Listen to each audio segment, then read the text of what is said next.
La sigla che giorno è quella nuova? Ah, i Vecius i Vecius Inseminis. Allora chiedo scusa, no avevo travisato. La sigla è andata, allora che cos'è questo? Questo è Ma che giorno no, che giorno è, non ma che giorno è. Che giorno è il nuovo format, come vedete dopo anni di abitudine io stesso sono preso in contropiede, significa che giorno è, significa genetriaci, ricorrenze e commemorazioni, significa i, s rilevamenti demoscopici. Una volta, quando c'erano le elezioni e c'erano le proiezioni, non li chiamavano sondaggi, li chiamavano rilevamenti demoscopici. Chi ha una certa età se lo ricorderà. E poi musica per voi perché, all'interno di oltre di, genetriaci ci sono magari ricorrenze, ci sono ricordi di musicisti o anche film che, poi ci portano ad ascoltare una canzone. Poi, dovrei anche partire coi convenevoli formulaici, ma prima voglio, fornirvi la scaletta della trasmissione. Colpisci nel portafoglio, è l'uovo di Colombo. È una richiesta che è stata fatta dall'USIF, l'Unione Sindacale Italiana Finanzieri. Il DASPO finanziario per chi picchia, gli agenti, per chi commette, reati, eccetera. Hanno proposto di inserirlo nel DL sicurezza. Sentiremo il segretario Roberto Di Primio dopo le 13:35. Io personalmente, quando ho avuto questa notizia mi son messo a cercarlo immediatamente perché secondo me è l'uovo di Colombo. È una cosa, perfetta. E poi mi è venuto in mente, quando il giovine di ultima generazione, dopo aver lordato dei monumenti, è stato condannato credo col massimo della pena, pecuniaria, 60.000 €, piagnucolava: ma io dovevo andare a fare le vacanze negli Stati Uniti". Allora, intanto se aveva programmato di andare negli Stati Uniti, vuol dire che è un figlio di papà. Però come mi ha detto qualcuno: "Guarda che se un figlio di operaio, lorda un monumento, vale lo stesso". E lì ne parleremo con Di Primio, perché qui bisogna capire se si può o meno parlare di, proporzionalità, perché al figlio di papà 60.000 € gli costa che non va in vacanza, a un figlio d'operai 60.000 € è il crollo della famiglia. Ma ben, quelli sono dettagli, ma comunque colpirli nel portafoglio, poi pensate con quello che succede in Italia, rischiamo addirittura di ripianare il debito pubblico. Sto esagerando, però sarebbe bello se ce lo chiedesse l'Europa. Tra l'altro ho visto, no, c'era in una di queste trasmissioni, nei giorni scorsi Concetta, secondo me si chiama Concetta e non Concita, ma si vergogna perché è un nome etnico, questa è una mia supposizione, assolutamente arbitraria. Sta di fatto che Concetta De Gregorio l'ho beccata che diceva: "Ma non serve la pena pecuniaria perché tanto", anzi lei parlava di pene in generale, perché tanto si parlava di teppisti, assassini, baby gang, eccetera.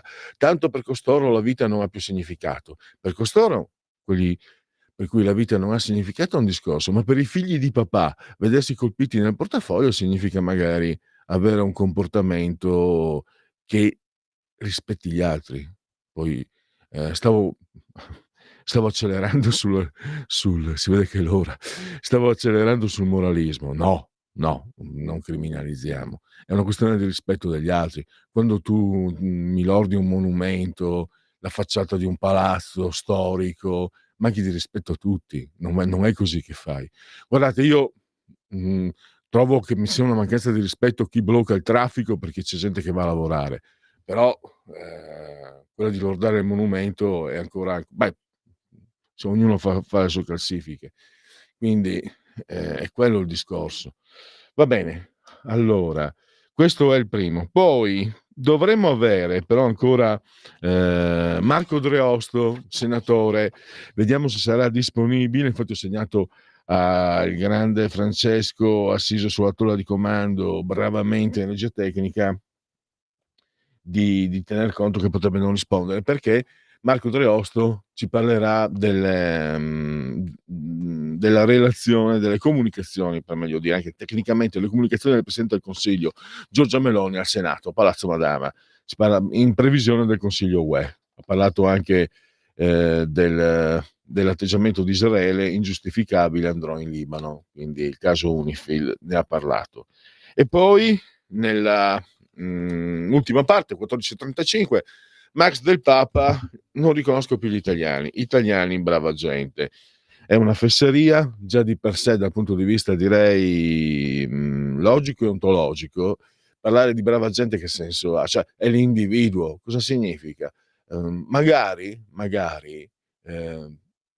dicono che bene che si sta con gli italiani che sono sempre molto gentili e calorosi.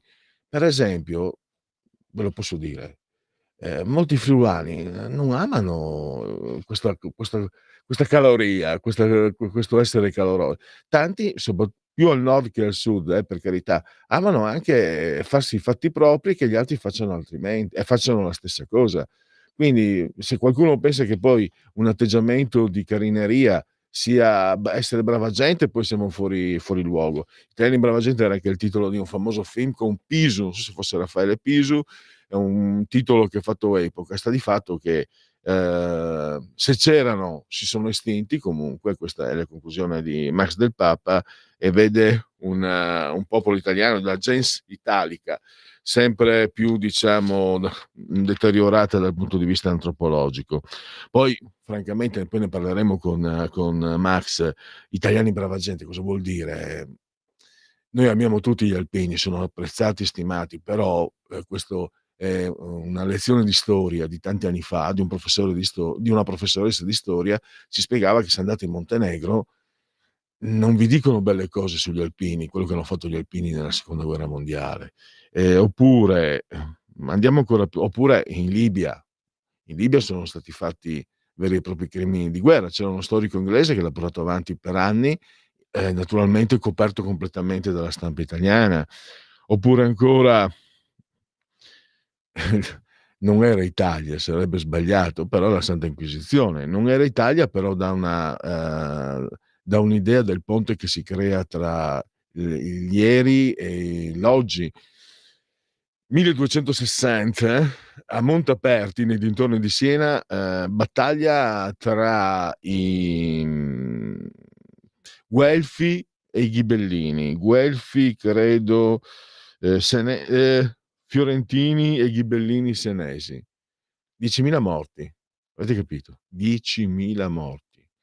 Adesso io l'ho scritto nella presentazione come se fosse adesso. In realtà poi ho fatto mente locale, è una cosa che ho visto un bel po' di anni fa. Non c'era internet. Ho fatto una ricerca su internet, non l'ho trovata. Ma lo sapete che io ho visto anni fa, un po' di anni fa, a Firenze, la maglietta Montaperti, io c'ero. Quindi, cioè, per un fatto successo 800 anni prima, più o meno, o 750, no, 720, perché erano gli anni 90. Ero convinto, quella è una specie di appiattimento temporale della memoria, e invece, comunque c'era questa maglietta perché l'ho vista con i miei occhi. Montaperti io c'ero, quindi e poi, insomma, ehm, la storia e la cronaca, questo è il paese che ha il mezzogiorno nelle mani addirittura di un poker di criminalità organizzata, che inutile che ve lo dica, comunque mafia, camorra, 'ndrangheta e Sacra Corona Unita. Le stragi di Stato, vogliamo parlarne, che hanno insanguinato l'Italia soprattutto negli anni '70, Ustica, eccetera, eccetera, Ustica dell'80. Quindi sulla brava gente c'è qualcosa da dire, da raccontare. Allora io vi ho detto, credo di avervi detto tutto, passo allora ai convenevoli formulaici. C'è un avvicendamento, c'è Lorenzo il Magnifico sulla tolda di comando in regia tecnica. Sono circondato di giovani, praticamente i miei badanti, i bastoni della mia beh, tecnicamente non so se quando si entra nella mezz'età, a 60, 70? Perché a 70 manca ancora qualcosa, altrimenti ci sono già dentro. E vabbè, intanto, ehm, mezz'età significa esserci arrivato. Siete simultanea con Radio Libertà quando sono scocchiate le 12:49. Vi Mezza ho età, su internet è scritto tra i 50 e i 60. allora sto entrando nella terzietà. Mamma mia. No, questi sono discorsi che mettono tristezza, una considerazione proprio venendo a lavorare. Ho visto una signora che conosco, una signora splendida che però adesso, pochi anni ha in più di me, però, la salute, le ha girato le spalle ed è triste vedere è una persona piena di vita, fantastica, cioè. Io non sono molto socievole, ma quando lo vedevo mi veniva proprio il sorriso spontaneo. Poi sono considerazioni che portano anche proprio a interrogarsi su questioni che alle 12:50 anche no, Pellegrini. Allora, fatele per te, per conto tuo, perché questo non è un microfono, non è un confessionale. Allora dicevo, ricordatelo sempre. Allora, intanto se volete intervenire, lo sapete, contrariamente al vecchio oltre la pagina o anche il vecchio che giorno è, quando non c'era proprio lo spazio materiale, poi che giorno è praticamente era contingentato in 3 minuti. Se volete intervenire via WhatsApp o telefono, fatelo, bussate e vi verrà aperto. Siamo entrambi sospesi a 137,5 metri sul mare. Io naturalmente rivolgo come sempre un abbraccio forte, forte, forte, fortissimo alla signora Adrianangela, signora Carmela, signora Clotilde. Loro ci seguono, ma ci seguiscono anche dal canale 252 del digitale televisivo terrestre. Potete seguirci naturalmente anche via DAB oppure via Facebook oppure col bel sito radiolibertà.net oppure ancora con Twitch, il social di ultima generazione. E, adesso vi comunico le temperature, credo interne siano intorno ai 24 gradi, esternamente invece siamo attestati al 19,2 gradi però, pensavo di meno. 73% l'umidità, 1021,2 millibar la pressione. Allora, partiamo con i genetriaci. Genetriaci, commemorazioni. Enrico Renz del 24° giorno di vendemmiaio, mese del calendario repubblicano. Per tutti un martedì martis 15 di ottobre, anno domini 2024, 2024 che dir si voglia. Giuseppe Perrucchetti, manco a dirlo, questo è una sincronicità junghiana, perché questa non l'avevo letta, sì, l'avevo preparata ma un po' di tempo fa. Abbiamo nominato gli alpini, oggi è il giorno della fondazione del Corpo degli Alpini, fondati appunto nel 1872 da Giuseppe Perrucchetti. Nel 1880 i soldati messicani uccisero Victorio, uno dei più grandi strateghi militari degli Apache nativi americani. André Breton pubblica il manifesto surrealista con le Éditions du Sagittaire e poi esce nelle sale Il grande dittatore, un film di satira sociale sul regime nazista, il cui protagonista è Charlie Chaplin, l'immenso Charlie Chaplin, se vogliamo essere più precisi. Nel 70 a.C. nacque a Mantova Publio Virgilio Marone. L'Eneide, abbiamo detto tutto. La facevano studiare anche alle medie un tempo. La Divina Commedia sì. Non so. Ma aspetta, perché c'era telefono? C'era l'epica, io mi ricordo mamma mia, era l'ora tutti dormivano, io ero ed era un volume che era un dramma perché pesava, era grosso così. Però dopo mi ricordo che c'era nell'ora di italiano l'ora alla settimana dedicata ai Promessi Sposi in terza media. Francamente sono sicuro di averla fatta al liceo l'Eneide. Comunque bellissima, bellissima. Eurialo e Niso è anche uno degli episodi che troviamo nell'Eneide. Il lupo non si preoccupa del numero delle pecore. Poi Jean Tissot, un pittore francese, del XIX secolo. Era, se non sbaglio, un ritrattista, poi ebbe una specie di conversione e iniziò a dipingere con uno stile figurativo cioè, iperrealista, immagini del Vecchio Testamento. Poi qui abbiamo un nome da paura, cioè vale a dire Friedrich Nietzsche, che insomma, così parlò Zarathustra. Perfetto, allora io consiglio sempre di non dare consigli e diventa chi sei. C'è una telefonata, sentiamo chi c'è. In Pronto? linea. Pronto? Ciao, sono Vito Coviello di Matteo. Niente, sulla questione degli italiani, brava gente. Ma tu stavi risalendo al tempo dei romani. Mamma mia, quante cose abbiamo combinato. Guarda, io penso sempre che il bicchiere sia sempre mezzo pieno. Basta considerare tutte le volte che si fanno delle raccolte fonde tipo Teleton e quant'altro, come gli italiani danno sempre dei contributi. Per cui l'italiano è buono di cuore. Che poi di questi tempi uno stia un po' attento perché sente tante cose brutte, questo è vero, ma gli italiani profondamente siamo buoni di cuore, dal nord al sud. Tu cosa ne pensi, Guerrieri? Vito, io non tendo a generalizzare. Può esserci un'impronta nel nostro comportamento. Io ho scoperto, per esempio, che certi principi di mio papà, di Bagnara di Guvaro, provincia di Venezia, erano identici a quelli di gente delle Puglie o della Campania. Principi Esatto, contadini, ma esatto. soprattutto cattolici. E Anche quello. forse l'educazione cattolica che ci educa alla considerazione dell'altro, no? Non nel mondo, ma non del mondo, che significa devo preoccuparmi dell'altro, ed essendo l'Italia, non so se lo sia ancora, Vito, lo siamo ancora? Io dentro di me, io dentro di me non sono un praticante, certe volte non so neanche se sono un credente, ma so di essere cattolico, ma io sono vecchiotto ormai. Anch'io, anche a me dai, ho 60 anni. Senti, ascolti, voglio raccontare una bella storia. Ti voglio raccontare una bella storia che mi capitò quando facevo lo scientifico, andai in gita a Venezia, mi presi un raffreddore di quelli. Ero a Fondamento delle Titelle all'Ostello della Gioventù. E la farmacia di vicino, andai a prendere dei medicinali. Ero un ragazzotto, io magari con pochi soldi in testa, e dissi al farmacista: quanto devo?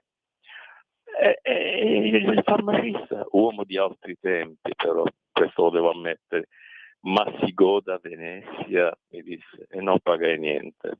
Nel tempo, quando sono arrivati dei veneziani qui a Matera, mi è capitato di incontrarli per la città, quando io oggi sono cieco, però quando ci vedevo, li accompagnai per tutta Matera, volevano darmi qualcosa e io gli rimando di risorse. Si goda Matera. Quindi, certo, ma noi siamo quelli di un'altra età. I valori probabilmente sono cambiati. La religione, la funzione cattolica, avevano una loro funzione. Fosco lo dicevo, sì, la religione è l'occhio dei popoli, però serve tanto, un'impronta di quello che noi siamo. Ma io comunque vedo che i giovani non sono così come magari li si descrive, anche noi siamo stati giovani. Penso che sono il nostro futuro e che se magari vengono un po' più seguiti, magari danno anche il meglio di loro stessi. Ma senti, io da ciecato sono diventato un gran chiacchierone. Comunque ti seguo sempre, ti abbraccio e ascolto la radio. Anzi, tu pensa che uno dei miei libri l'ha recensito Giulio Cainarca. Poi te lo mando via email. Ho capito. Te lo mando via email dalla tua mail della radio, poi così te ci dai un'occhiata. Un abbraccio e a risentirci. A presto, ciao. Grazie, un piacere sentirti. Comunque uno spunto che magari poi gireremo a Max del Papa. Tanto Max dice: io ho dato un'impronta un po' di un certo tipo, anche forse ho pigiato l'acceleratore. Max dice: non li riconosco più gli italiani. Non è che siano diventati cattivi, è il sistema, probabilmente. Non lo so, ne parleremo con Max. Qui abbiamo un messaggio.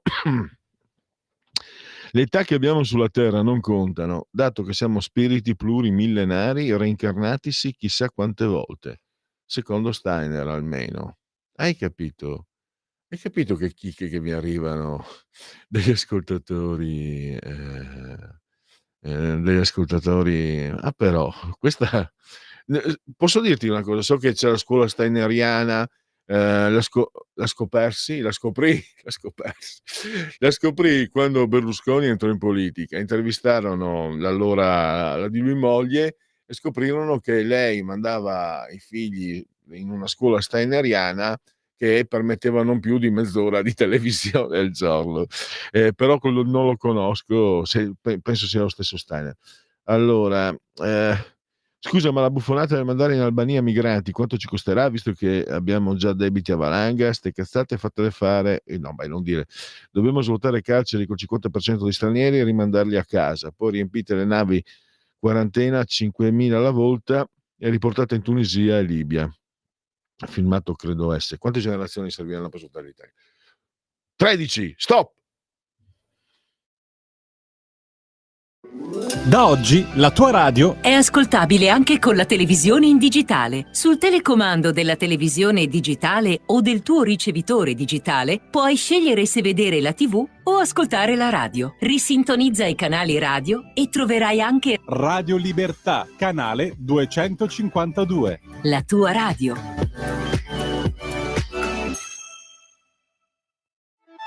Stai ascoltando Radio Libertà, la tua voce libera, senza filtri né censure, la tua radio.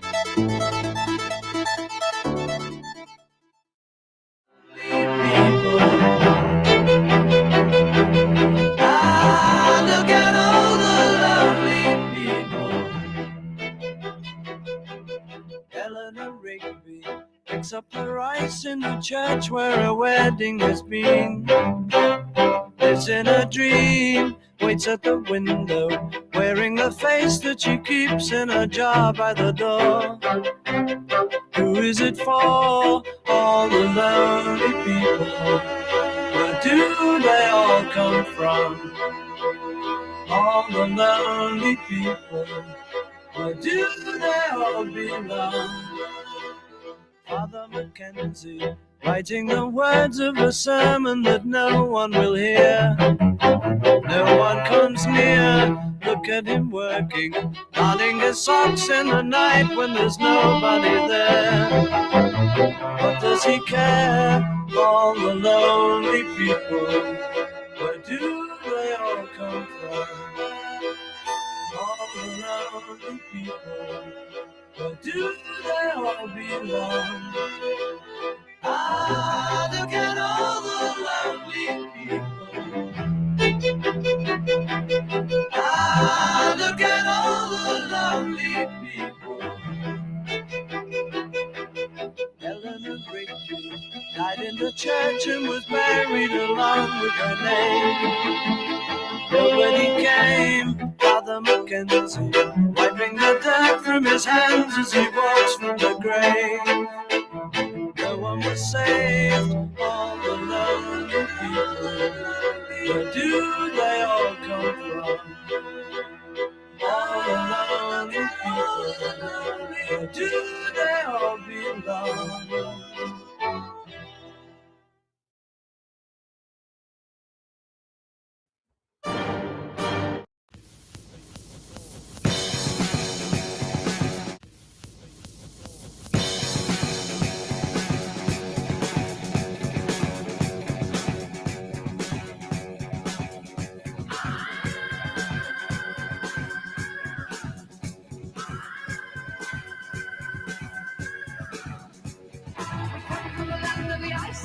From the midnight sun where the hot springs flow, the ember of the gold will drive our ships to new land, fight the whole, sing and cry, Valhalla, I am coming.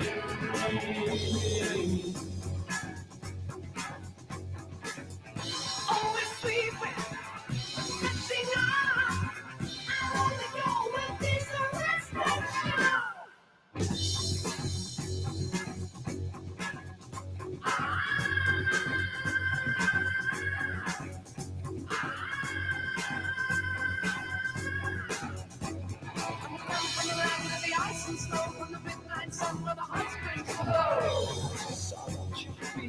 so green, the whispered tales of yore, of how we calm the tides of war.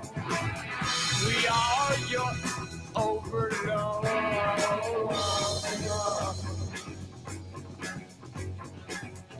Always see that she loves.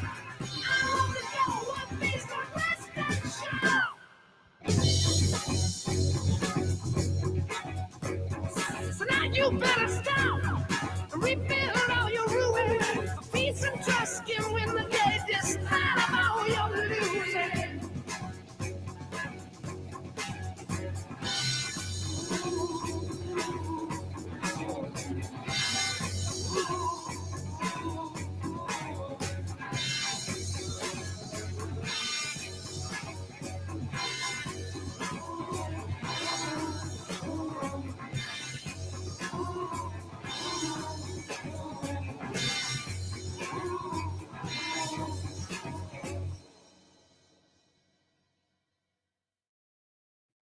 Andiamo e andiamo. Abbiamo allora i genetriaci del 24° giorno di vendemmiaio.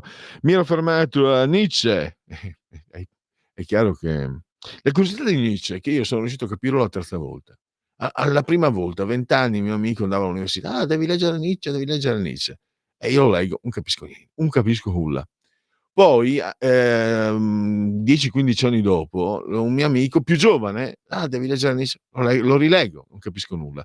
La terza volta sono riuscito a capirlo perché lessi un interessante, articolo, su un credo un settimanale, tipo credo Panorama, l'Espresso.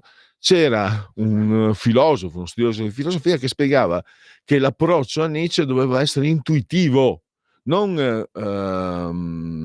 pensare di poter spiegare Nietzsche mentre lo leggi. L'ho letto con l'approccio intuitivo e l'ho capito, spero di averlo capito, e non è poca roba. A parte che se ti sporgi troppo sull'abisso, poi l'abisso si sporge dentro di te, è una frase sulla quale si può ragionare per anni e anni e anni. Va bene, basta. P.G. Wodehouse invece, secondo me, è un bel leggere. Pelham Greenville, Wodehouse, La mia vita tra i polli. È molto un po' come Jerome Klapka Jerome, Tre uomini in barca per non parlare del cane. È una narrativa inglese, anglosassone di primi Novecento, molto brillante, molto spiritosa. Se vi capita, provate a assaggiare perché ti fa sorridere, di questi tempi non è mai male. È stato l'economista di Kennedy, ma anche l'artefice della Reaganomics, John Kenneth Galbraith.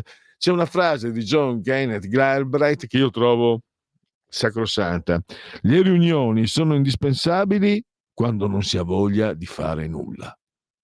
Quanta verità. Non l'ho letto, ma chi l'ha letto mi ha detto che è un piacere. Mario Puzo, che è l'autore del Padrino, si parlava proprio con Lorenzo del Padrino, è un italo-americano, Mario Puzo, di origine arpina, tra l'altro di Avellino, e amicizia e denaro sono come olio e acqua, ha detto Puzo.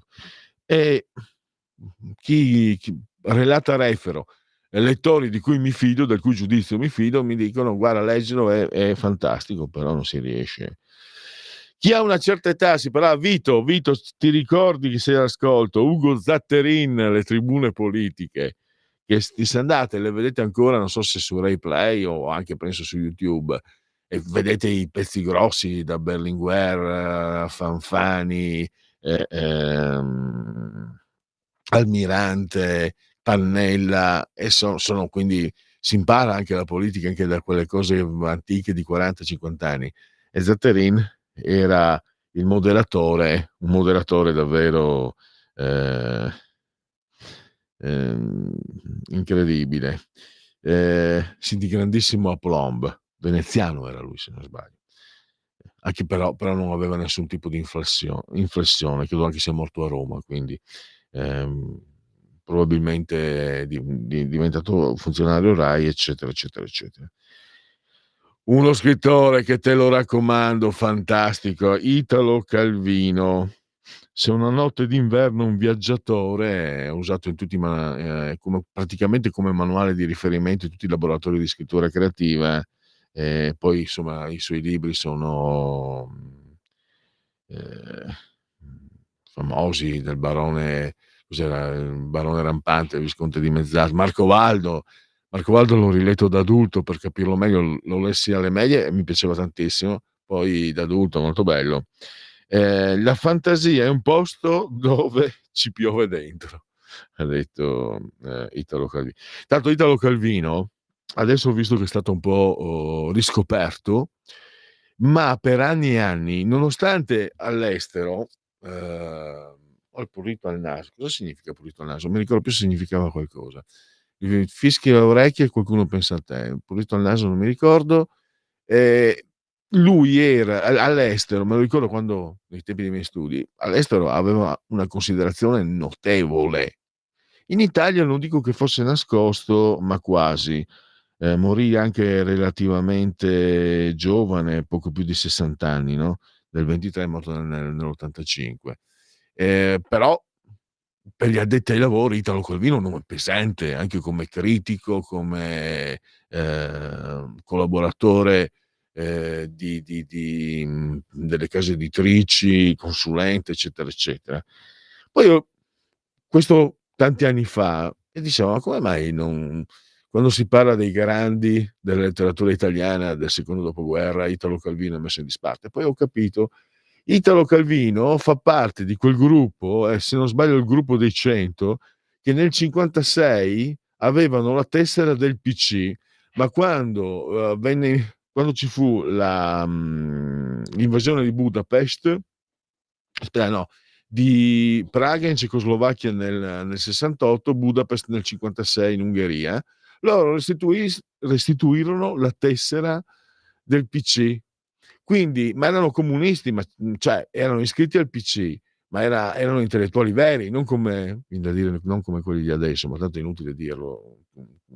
Ognuno vede le cose per quello che sono o per come gli piacciono a lui. Quindi lì abbiamo però intellettuali forti, c'era Piero Melograni e altri ancora, adesso alcuni nomi non me li ricordo più, ma erano persone con la schiena non dritta, molto di più. E forse, almeno secondo me, siccome per i comunisti quel gesto è stato considerato di tradimento, è considerato un gesto per un comunista, chi diciamo abiura è considerato, ha una considerazione atroce, no? Giuliano Ferrara lo detestano ancora per quello, e quindi forse anche dal punto di vista critico non ha avuto. Adesso sono passati tanti anni e lo stanno riscoprendo, mi sembra di capire. Ha disegnato sia Zagor che il Piccolo Ranger, insomma un bonelliano, credo anche Tex, Cico Story, qualcuno di voi seguirà come sottoscritto, Francesco Gamba. E poi Giuseppe Gazzoni Frascara, quello dell'idrolitina, sì, ma anche quello del Bologna Calcio. Lui fu il primo, siamo nella fine degli anni 90, a denunciare il problema dei conti, le plusvalenze, i conti fittizi, e lui disse che il calcio non avrebbe potuto reggere con quel tipo di gestione. Allora, il calcio c'è ancora in Italia, però, e quindi su quello la previsione non si è rivelata azzeccata, però è anche vero che la deriva che ha avuto il calcio italiano negli ultimi 20 anni è davanti agli occhi di tutti. Quindi sapete che io sono appassionato di calcio, ci sono dei calciatori anche in squadre importanti che francamente non dovrebbero neanche mettere i piedi in un campo di calcio, insomma, però invece sono in Serie A addirittura. Vabbè, andiamo avanti. Giovanni Rana, quindi un personaggio, è un imprenditore, ma è diventato, si può dire, grazie alla reclame, una volta si diceva la reclame, è diventato un personaggio televisivo. Allora stavo perdendo terreno e caro il mio Lorenzo, prova a vedere su YouTube perché su scusami se perché ho su Spotify ho paura che mettano, tanti invece su YouTube allora stiamo parlando di Afrobeat, a me piaceva tantissimo anche avevo dei nastri registrati da amici e poi io mi sono preso p quando sono arrivati i CD. Sto parlando di Fela Kuti, è un che tra l'altre cose aveva anche 20 mogli mi sembra, una cosa del genere. Se non sbaglio ho letto una cosa del genere. È un musicista nigeriano, a me, piaceva moltissimo. Credo che Afrobeat, quindi Afrobeat, Afropop, credo che sia una musica che può essere condivisa e ascoltabile. Hai trovato? Beh, figuratevi Lorenzo, qua sono qua il mio badante sono tranquillo ormai, posso morire in pace. Allora, c'è una telefonata? Sì. Ah, bene. Allora partiamo con Fela Kuti, a Fela Anikulapo Kuti.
l'Afrobeat signori, l'Afrobeat mi ha rapito, chiedo scusa. Allora, Mariolina Cannuli che, celebre annunciatrice, signorina buonasera, celebre anche per le imitazioni di Dino Schese, erano meravigliose le imitazioni di Lighiero Schese, perché si vedeva all'epoca, quando nacque Rai 2, quando un'annunciatrice presentava i programmi, appariva la freccia che stava iniziando, indicava che stava iniziando quel programma sull'altro canale. E allora nelle imitazioni noschese, faceva vedere una stella una freccia chiaramente di polistirolo, e Mariolina Cannuli che la prendeva e la strappava, era spassosissimo.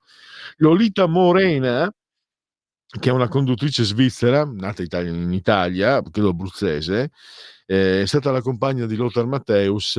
La leggenda dice che insomma Lothar Matthäus in ritiro nottetempo, qui da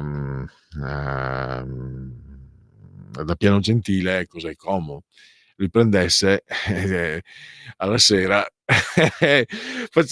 andasse in fuga, prendesse la sua Porsche, mi sembra avesse, e via in Svizzera. Hanno avuto 2 figli, quindi, come dire, erano incontri che avevano poi uno sbocco sentimentale e affettivo decisamente piacevole per entrambi, presumo. Beh, anche Lothar Matthäus era un bell'uomo, no, insomma. E poi Terone. Che brutta parola. No, era il personaggio interpretato da Dominic West, il perfido, quello che aveva venduto i persiani, scusate, i quelli di Leonida, gli aveva venduti i persiani, 300. Allora sentiamo un po' 300 dalla colonna sonora del film.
Laconia, da cui laconico, perché era gente di poche parole. Ve l'ho già raccontata questa. È un aneddoto storico. Credo un re ateniese minacciò di invadere Sparta, e mandò un messaggero che riportò il messaggio di questo re, chiamiamolo così adesso, mi sembra ateniese, cioè: se non vi arrendete, vi invaderemo; se non vi arrendete, incendieremo la vostra città; se non vi arrendete, stupreremo le vostre donne; se non vi arrendete, uccideremo i vostri uomini. Risposta degli Spartani: se. Da cui poi laconico. Allora, andiamo velocemente sui sondaggi. Questo è un sondaggio Tecne commissionato dall'agenzia Dire. Abbiamo Fratelli d'Italia 29,5, Partito Democratico 23,6, Forza Italia 11,2, 5 Stelle 10,2, Lega 8,1, Verdi e Sinistra 6,6. Questo lo chiudiamo, altrimenti scopro i miei altarini. E poi abbiamo un altro. L'autonomia differenziata, interessante. Committente osservatorio politico. Allora, favorevole all'autonomia differenziata 33,8, 41,2, contrario. 25 non sa. Secondo me questo è un dato molto così a naso, un dato interessante, perché se voi andate a fare anche una ricerca, anche se non seguite tutti i giorni l'informazione, eccetera, andate a fare una ricerca, c'è stato una pubblicità negativa nei confronti dell'autonomia differenziata incredibile, incredibile. Francamente anche no, sono di parte, ma io l'ho trovata anche un po' sporca, perché ci sono cose che non stanno né in cielo né in terra. E nonostante questa propaganda pazzesca, comunque il 33 è favorevole. Poi abbiamo l'autonomia differenziata approvata, porta maggiori vantaggi per il 34, maggiori svantaggi per il 36. L'autonomia possa rappresentare tematiche di disturbo per la tenuta del governo, sì 31, no 27. Chiudiamo. E poi l'ultimo è un dato Istat invece, incidenti stradali, questo non, allora se io dovessi scrivere non mi comporterei in questo modo, dovendo parlare certe volte mi sfugge. Io quando si parla di incidenti stradali preferirei girar pagina, perché francamente sono cose che non reggo. Comunque ci sono registrati 166.525 incidenti sulle strade italiane nel 2023, lesioni a persone 165.889, quindi più 0,4 rispetto al 2022. 3.039 decessi, quindi meno 3,8 rispetto al 2022. Siamo alle 13.31, dobbiamo fermarci e tra poco allora andiamo a parlare proprio della proposta dell'USIF sul daspo finanziario ai teppisti.